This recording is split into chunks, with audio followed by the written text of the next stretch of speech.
We arrived in Brazil about 2 weeks ago. So we've been exploring Brazil for about 2 weeks. Well, not really exploring, more like relaxing. And after visiting Foz de Iguazu, the Brazilian side of Iguazu, we got on a plane and we flew to Fortaleza, where we are right now. Fortaleza. Yes. And this is a town on the north coast of Brazil. I mainly chose it because it's a travel hub if you want to travel from South America to North America or to Europe. There are direct flights from here to Lisbon, and it's also one of the shortest flights that you can take from South America to Europe. It's only about 7 hours, and we weren't about to get on a flight for 15 hours, so it was basically the only choice we could make. No more. Never again. But our main concern was safety. And after traveling for about 3 months in South America, actually nothing bad happened to us. And I might dare to say that South America is not as unsafe as you might heard that it is. A lot of people are saying that it's unsafe, but that wasn't our experience. Of course, you have to exercise caution, and as always, know where you put your belongings and travel carefully and all that stuff. But we were on flights, on boats, on taxis, on buses, all kinds of transportations. We rented cars, we did a lot of things, and it was very safe. People were extremely friendly, helpful, and everything that you can imagine. More than in Europe and other places. So our concern about safety in Brazil was that if you Google, is Brazil safe? The chances are that you're going to find so many stories and answers from people that have been traveling in Brazil, and very weird things happening to them. So that's why we were really concerned if we should travel to Brazil. Now, we were afraid that if we're gonna take our phones out, like some force of nature will come and steal it from us. We were afraid that criminal gangs are controlling the entire country, which, by the way, Brazil is the 4th largest territorial country in the world. We were afraid that, I don't know what else was it? Kidnappings. We were afraid that we were going to be kidnapped and our families will not have enough money to rescue us, and basically we will die here. Mine wouldn't make the effort. I can tell you now. No, that's not true. We were afraid of so many things. Like, if you can think about it, we also thought about it. If you read some of the stories on the internet, you're going to think that Brazil is the most criminally intense place in the world. And to our surprise, turns out it is not. It's actually one of the greatest countries we've been to. One of the most developed, the most developed country in South America. As with all South America, locals are extremely helpful and friendly. I would dare to say even more so than other countries in South America. Since we got to Brazil, we only explored 2 cities, like a very small touristic city, the Foz of Iguazu in the south part.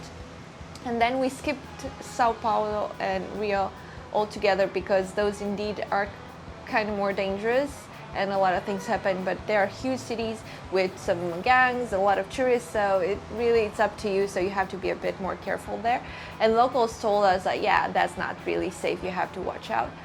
But then we traveled to Fortaleza and everybody told us it's safe, don't worry, and truly it was.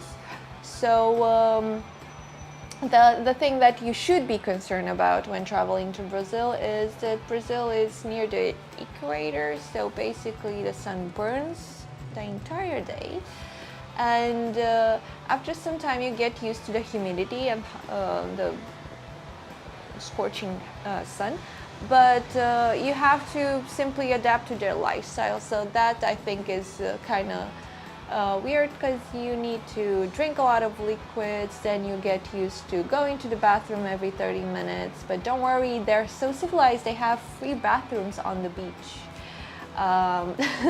Most places are super clean, people are super friendly, as I said. They have a lot of services. They use Uber a lot, so if you're afraid that something weird is going to happen to you by walking 20 minutes on the streets, you can always order an Uber. They're super safe, super nice. Even though they realize you're a stranger, you're a foreigner, you're not from here, you do not speak Portuguese, they will try to help you and talk to you, which is mind-blowing. What else? Wow, it's mostly what you said. I think Brazil gets a bit of bad rap on the internet. Yeah. And I think it's sort of slightly coordinated. I mean, somebody has a dog in the race, because you have to think about it, like you said, Brazil is so big. Yeah. And there's so many bad opinions about it. And it doesn't really seem worse than most other places, especially not those in Latin America. But, you know, we just read about some people that, some Romanians, that were going on tours of favelas in Rio. I mean, no offense, but those people are definitely hiking up the crime rate by being stupid. And it's disrespectful, I think, too, because It is. nearly every city has its slums, and it's not very respectful to go there. Especially in South America, a lot of the big cities have poorer neighborhoods, and I think it is really disrespectful to go and admire how locals live there and pay money for that to a guide and then Plus, take pictures. I doubt it's, from what we've seen just riding around in cars and stuff. We've seen some in Lima and other places. It's not that different from the slum in your city, unless you're from Switzerland or somewhere. It's just a slum. Yeah, well, a lot of parts of Europe, I don't think they have slums anymore, so maybe that's why people are so curious. But I think it should be part of your education not to be curious about like the less fortunate conditions of other people. It's not like somebody's gonna, because I read on Reddit 1 year ago, and it just stuck with me. Somebody said, "What's the most dangerous place you've ever been to?" And the first comment was, "I went to Rio, and immediately as I got off the airplane, somebody shot me and robbed me." And that like sticks with you like immediately. Yeah. It wasn't on the runway. And you know, this is what I was expecting. It's not that. It's mostly nice people playing football on the beach, as you'd expect. And all other sports, they're playing. They're so sporty. Like every morning, we wake up super early because that's the only time you can go out here in Brazil. Like early in the 5 a.m. and then again at sunset at 4:30, because sunset's really like at 5:30. Sunsets. You have to adapt to their schedule, as I said, and people are just sporty and fun and, you know, outgoing and ready to help you. They also make really nice swimsuit. This is why I'm fatter than maybe I've ever been. It's the acai bowls, I tell you. We've been eating a lot of acai bowls, yes. They have all sorts of services, self-service acai. I mean, that's a dream. They apply the same concept to a lot of eateries here, self-service, and then you pay by the weight. A lot of great fruit, like great fruit all over. I'm gonna miss this a lot. Latin America. And so much variety that a lot of times you go to the supermarket and they don't know which one it is. They just have to check, because like this thing, it's a bit worn out, but this thing is called a chirimoya in Peru, but it's not a chirimoya here because it's slightly different, and they have like 3 varieties in this supermarket alone. So, and it kind of tastes like bubblegum. It's like the bubblegum fruit. For me, this one tastes better than the one in Peru. I heard that Brazil has the best fruit in the world. Actually, somebody from Madeira told me that, and I read it on the internet as well. Something to do with the earth and the climate. So if you're here, you have a lot of nice things to enjoy, like the climate and the fruit and the nice people playing football. And if you're not stupid and get yourself into trouble, which a lot of tourists do, you're very likely to be safe and enjoy it all. Yeah. So a lot of great fruit you're gonna find in a supermarket. You're gonna find on the street. Everything you can imagine. Even the bananas taste better here, as I put on my Instagram. What can I say? We were afraid of taking out our phones or even taking our phones with us in our bags just to go to the supermarket or to the beach, and it turns out that's just simply not the case. I cannot speak for Rio, I cannot speak for Sao Paulo, I cannot speak for a lot of the big cities in Brazil, but I can speak for Fortaleza, which is a resort city mostly, but there are also a lot of people who live here and go out every morning on the beach to exercise and to walk around. And yeah, it's pretty safe. I mean, they have a lot of police. They realize that they might be faced with a problem at some point, so they have a lot of tourist police. You can see the policemen staying in certain spots on the beach or patrolling. They even have a helicopter. They're so well organized.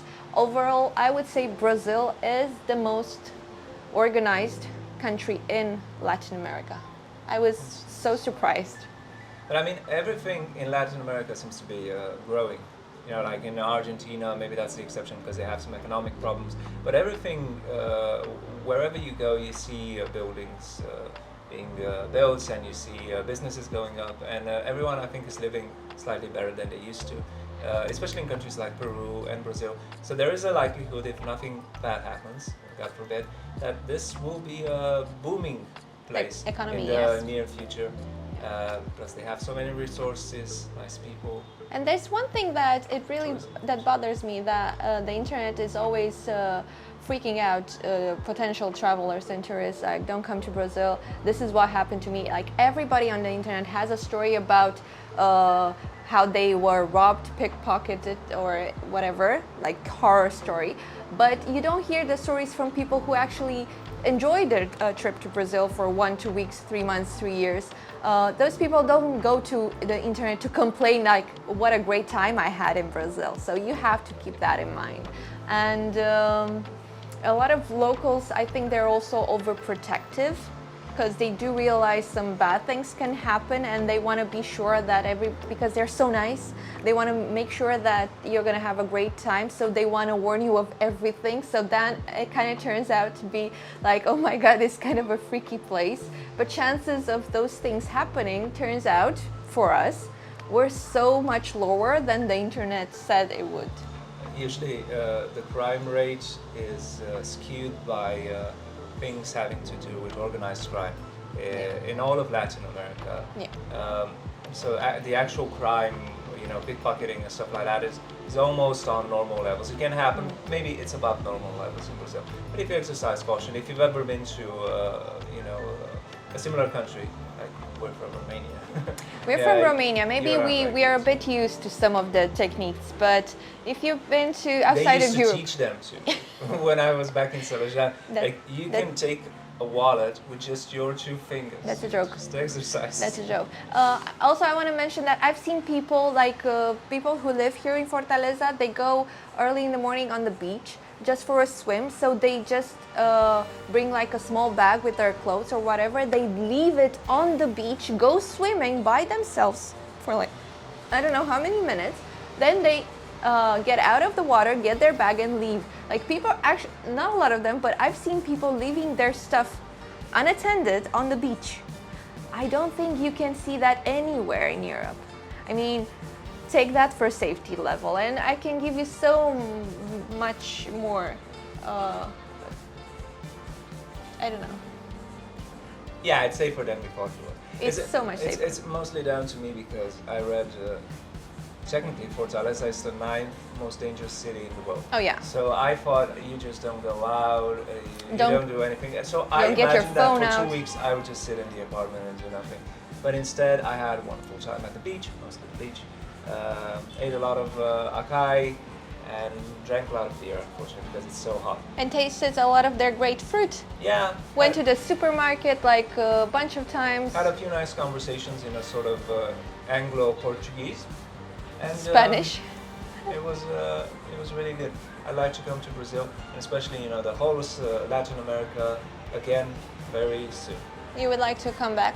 Yeah, I'm actually a little bummed out that we're leaving. I kept thinking, because this trip has lasted for 3 months, so there were moments where I was like, you know, more of this. But right now I'm like kind of sad it's over.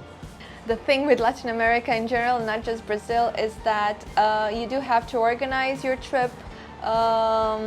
and you have to pay attention to all the logistics because it's a huge place, a lot of places that you want to visit, usually very far apart from each other, so a lot of logistics to manage.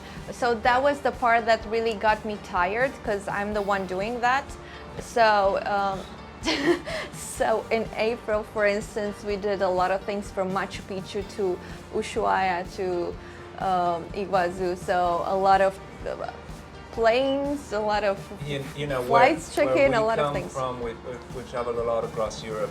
It's much smaller. It's basically smaller than in Brazil, and you could technically take a train, I guess, or a bus from any point in Europe to any other point. You can't do that in South America just because of the geography and just because of how big it is. Yeah, I think we should get more into the travel logistics of South America in another video because people, I think, don't realize how big South America is and all the things that it implies when planning your trip. I think that would be interesting to... I had no idea. Yeah, right? I had no idea. Because we had no idea. I didn't even know. I didn't even realize how big it is. Yeah, we were watching YouTube videos of other people traveling in Latin America, and we didn't realize some of our questions weren't answered because people were just traveling to one specific spot. But if you want to do like a full trip, I'll tell you one thing. If you look on the map, Guatemala looks really, really tiny. So I was like, why are these people spending months and months in Guatemala? Because you could, because it's not tiny at all. It's pretty big, and it's, not that easy to get from point A to point B. Okay, so to wrap up, Fortaleza is a safe place. People on Reddit are just trying to be nice and super warn you about all the possible things that could happen out there in this universe, but it's just not the case. If you're staying somewhere near the beach, you're going to be so safe. And remember that here in Latin America, it's normal to have like a doorkeeper that's 24/7 available, and they have closed doors. Not everybody comes into your building. You have to be registered, so extra layer of safety. This is how things are done here. At the beginning, kind of weird when you first arrive, but there's usually police on. There's police on the beach. They have electrified wires on the walls. Just don't go to places alone. Weird. Wherever there are tourists, there's going to be police. Yeah. So Just go to the touristic places. This is the advice that we got from locals all over the place in Latin America, including Brazil, and this has been the best thing to do here. And if you find yourself in one of those places, just order an Uber. Order and you're an Uber. out of there. Yeah. Pretty good. Yeah. See you next time. Too much heat.